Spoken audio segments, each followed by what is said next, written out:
What's up, gamers? Today we have new tool day.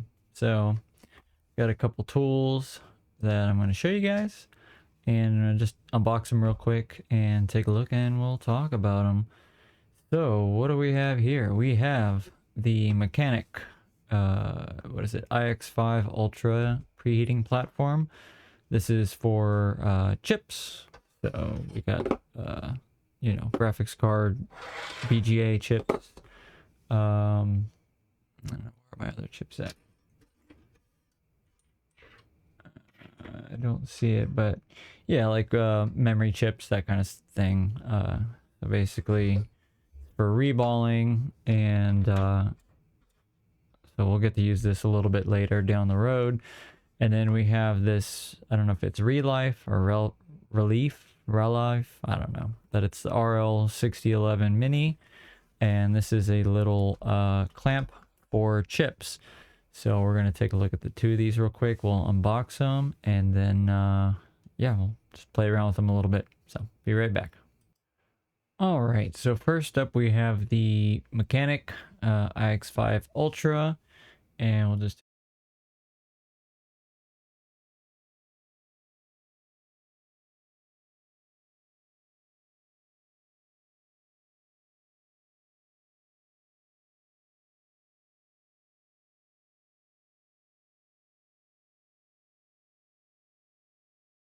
the newer of the two versions.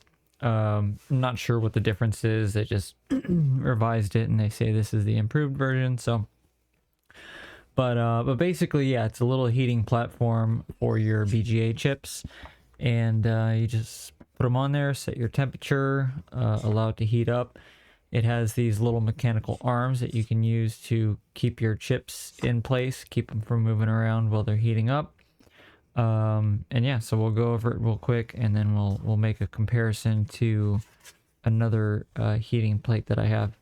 But yeah, for 25 bucks, yeah, I think that's a good deal. I mean, I don't think you can go wrong with it. Mechanic brand has some pretty good stuff. Like I have a few of their items here. I have a couple pairs of their tweezers here. You can see here, so this is one of their tweezers I bought. Not the best quality, but I mean overall I'm satisfied. They were like it's like $1.60 or something, or like $2 for the tweezers. And then second item I have from them is their GDR2. This is a little grinding tool. It works all right. It's you can hear it. It's the like it doesn't, I don't know if it doesn't have a bearing in it or if it's just directly attached to the motor. It's not the most powerful, but I mean it's good for if you need to etch PCBs or whatever, you need to reveal like traces underneath the circuit board, that kind of stuff. And I mean it works well. So all the tips are friction fit.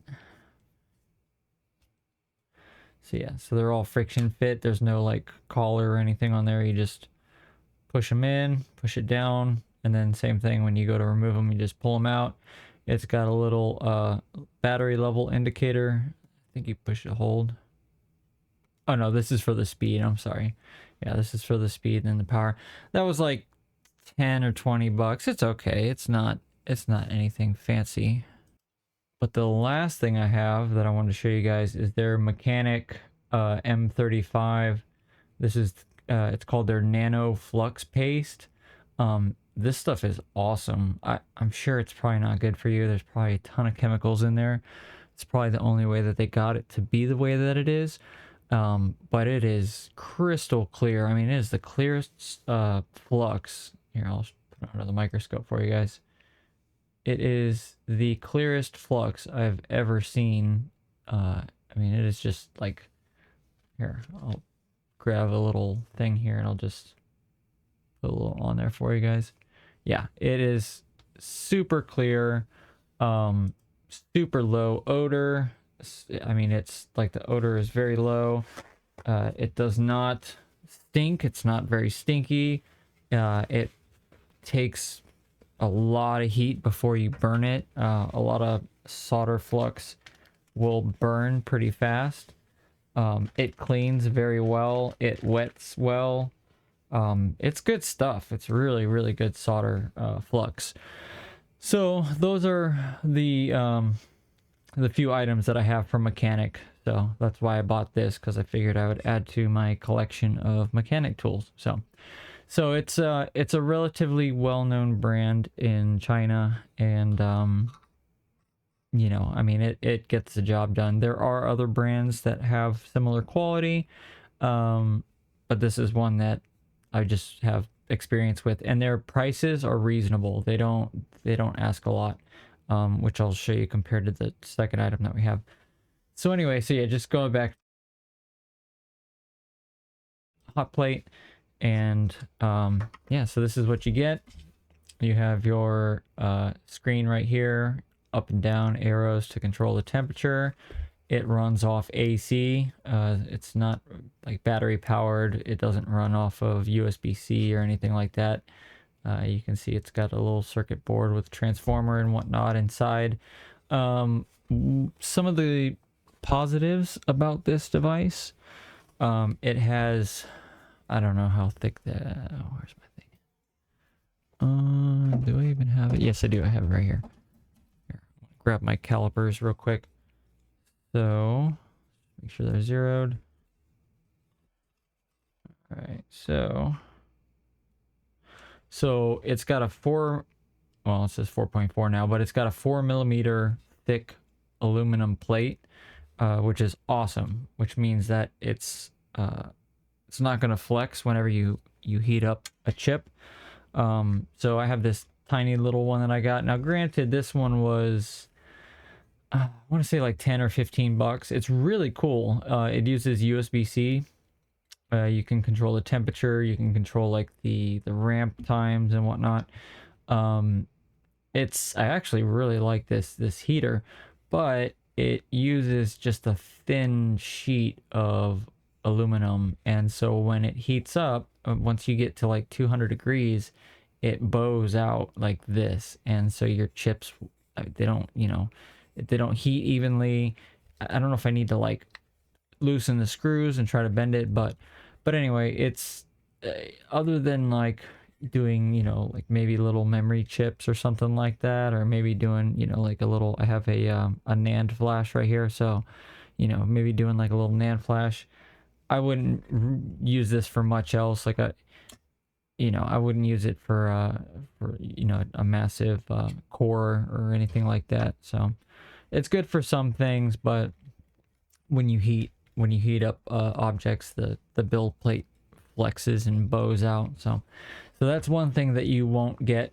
I mean, you might get a little bit of deflection with this, but I mean, it's 4 millimeters thick. It's not going anywhere.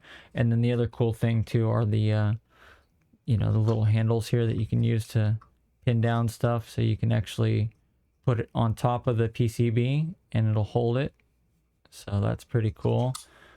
Or you can just kind of hold it in place. So yeah, pretty cool. And then yeah, that's pretty much it. So you see all the sides there, and then if we look in the box, we have our little like user manual / warranty card or whatever it is. And then in this box here, we have our power cable. All right. And I'll just put this away for now. And it goes in one way. Boom, plug it in. And you have a little switch here on the power cable.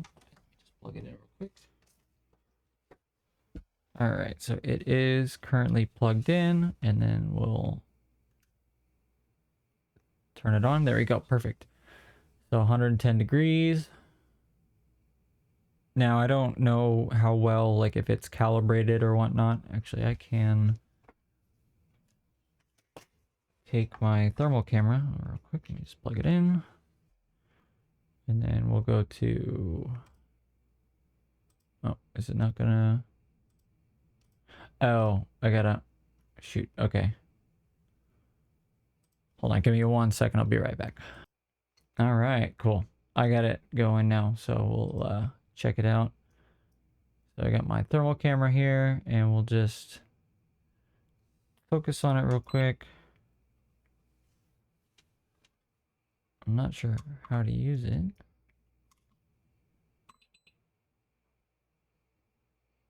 Does that turn it on?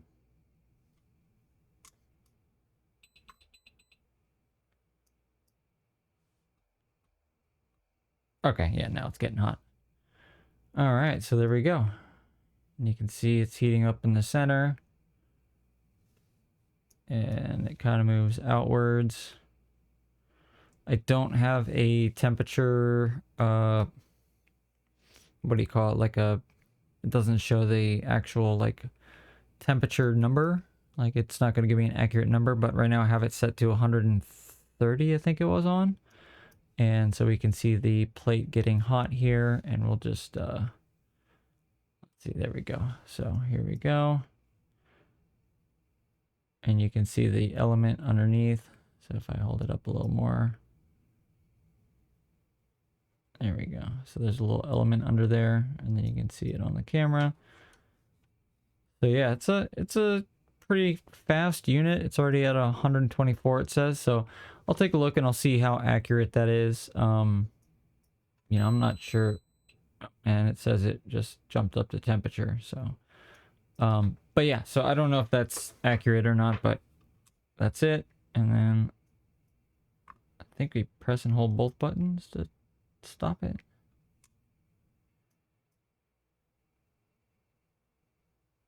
I don't know. I'll have to look through the manual, but anyway. So yeah, so that's the unit itself. Pretty cool, pretty nice unit. And yeah, so it's good for whatever kind of chips. You know, you got memory chips, you got you know, a little NAND flash or whatever. It might be a little too big for those, but I mean, I don't know. In my opinion, it's a good size. I have a really big one underneath this mat here. I'll show you guys real quick. So underneath this mat, I have a big one that I glued into my table here. So this is a big hot plate. And I have another one coming tomorrow. So that'll be 4 hot plates. But anyway, all right, so let's move on to tool number 2. So this is the Relife or Relief. I don't know, whatever it is. Chinese names are weird. This is a chip clamp. So it clamps your chips. Let's see, kind of show you guys here so you can see it's got a little swivel base, model RL6011 mini. Yeah, so this was, if we go back down,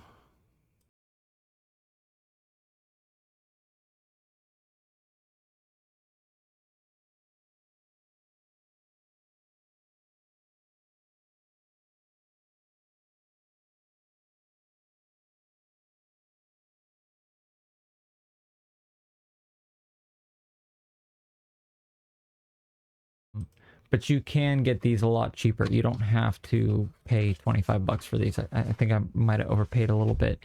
I have some other stuff from this company as well. They're little like solder dots and like little traces that you can peel off of a thing. Let me see if I have it here somewhere.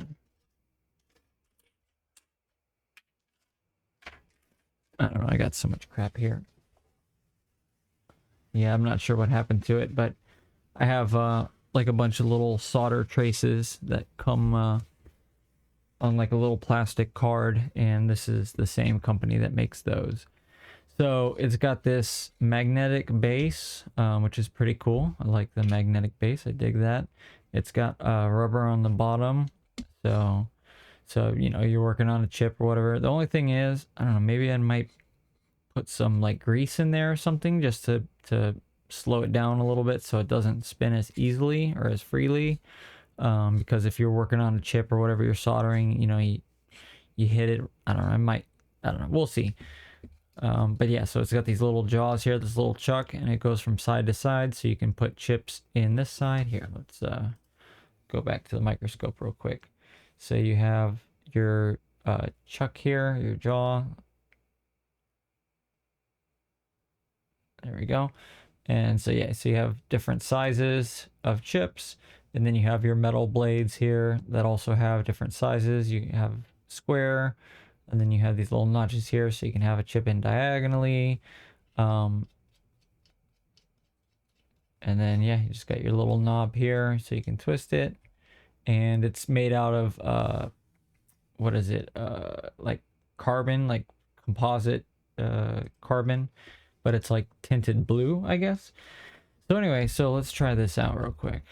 So I'm going to take my little memory chip here and boom, bingo. So if you're like working on your chip, let's see, let's go back to the microscope real quick. So if you're working on your chip, that's basically all it does, is it just holds your chip in place so you can work on it so you're not fiddling with it. So for example, I have these super tiny NAND flash chips that I'm about to be working on, and I don't have a stencil for them, which I'm about to get some soon, but they're so small, they're like impossible to work on. So I need something to hold them while I work on them. So this one's cool because you can put it in like that, or you can spin it around, put it flat in the chuck like that. You can push it all the way to the edge so it doesn't go anywhere. And I mean, that's not going anywhere. So that's pretty cool. This is heat resistant, so you can use like your hot iron on this. And then we have this side here. Let's see. This side, it seems like it's going to be a little bit more finicky just because it's kind of got a void underneath it. But yeah, so you can do the same thing there, and you have all kinds of different sizes for your different chips. So that's basically all it does. It's not anything fancy. Do I recommend it? Yeah, it's an excellent tool. I think it's going to be great for my needs. It's always a pain in the ass to, try to get your chip to stay, without moving around. Like for example, if I'm cleaning for a reball, or if I'm, trying to move balls around, I constantly, when I have my tweezers, like if I'm doing this, the chip just keeps doing this. And that goes hand in hand with what I said earlier about this top being domed. When you're trying to work on a chip and the chip just keeps spinning like that, it's like impossible to work on. So you need something to hold it. Now, obviously, this isn't going to hold a massive core. In that case, I already have a chuck that I use for the core. And I'll just show you guys real quick. So I have this one right here. This is from MOE or MOE. I don't know. This is a like a reballing jig. Really cool. Really, like, they make reballing super easy. You can fit 6 chips in there at a time. Let me just put it under the microscope real quick for you guys. So yeah, so you can fit 6 chips in there at a time. 1, 2, 3, 4, 5, 6.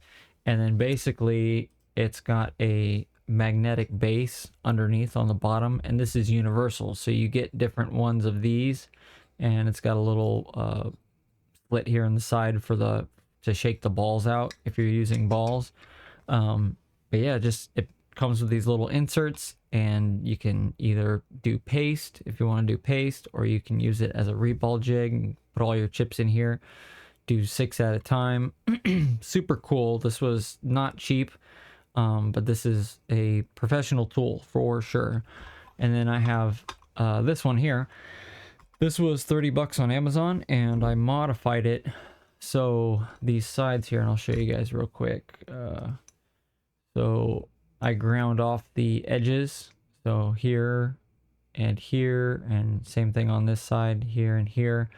I had to grind off the edges because when you go to fit a 3090, and I learned this the hard way, the one problem with this reballing tool is that the chuck would stop at the edge here. So it'd stop like right there, and I couldn't fit the chip in all the way.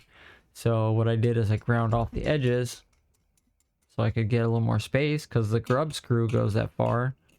And then basically, bingo bango, now you got enough room. You put your stencil on top, easy peasy. And it holds it pretty well with just having the two, you know, diagonally. It works well enough. So anyway, that is, oops, sorry guys. So that is pretty much all that. And yeah, so just to recap, so we got that, and we got our board warmer here from Mechanic. So yeah, two very cool tools. I definitely recommend them if you're into micro soldering. The Mechanic hot plate, we'll do a little bit of work with it, and I'll give it like a real thorough test. See if it's, you know, like a plus. I already know it's going to be good. I've seen a lot of people use these. This is a very common tool, and I can already tell just by looking at it and my brief experience just turning it on and putting chips underneath it, that it's going to be good. As far as the little vise here goes, yeah, it seems like it'll be pretty good too. Do you have to pay 25 bucks for a little chip vise like this? No, you can get them for, I think the cheapest I found was like 10 or 12 bucks, or 15 bucks. I know there was a couple for like 20 bucks. But like I said, the only reason why I bought this one and paid 25 bucks is because I wanted one that was a brand that I somewhat knew, and that was also good quality. Like I could see that it was good quality, and I liked the layout of the chips. And in fact, I actually missed one. I missed a couple chips here. I'll show you guys real quick. I'll go right back to the microscope. So I forgot to show you. So there's two sections right here, so you can put a chip in there, and then you can put another one in there on this side. There's these little like rounded cutouts. You might even be able to put like a, I don't know, maybe fit a choke in there or something. I'm not sure exactly, but yeah. So we have those two sides right there that have like the rounded off edges, and then you have these three here for your chips, and then you have the metal part of the vise, which I think I'll be using this the most, because this seems the most useful. But yeah, so that's it guys. I hope you enjoyed the video. Hope you enjoyed the unboxing. That's all it was just a quick unboxing. I'm gonna have some more stuff coming in tomorrow, so maybe we'll do an unboxing of that too. It's another hot plate that I have arriving. And then, oh, also lastly, I'm sorry, I totally forgot to show you guys. So lastly, I have some AM5 sockets that just arrived today. These were a little more expensive. They were $7. So right here, this is the underside. So this is the side that gets soldered to the board. You can see there. And then you can see the kind of the pegs in the inside there. This is a Lotes brand. But yeah, so this one was, I got two of them. That's the thing that was in the bag here. I just couldn't fit it both of them in the case. But these were $7, and the reason why I got them, and we can actually take a closer look real quick, is because this had leaded solder balls. So I think the other ones were lead free. This one is leaded, so you can see all those little solder bumps. Those are all supposed to have lead on them, which I hope is going to make reballing the B650 board that I have, the MSI Tomahawk. I hope that's going to make it a little easier to reball. So I have these. I have a hot plate coming tomorrow that we can use for that. And so I might upload a video where we go ahead and repair a B650 motherboard. So if that's something you're into, go ahead and subscribe, give the channel a like, and I will see you guys in the next video. Peace.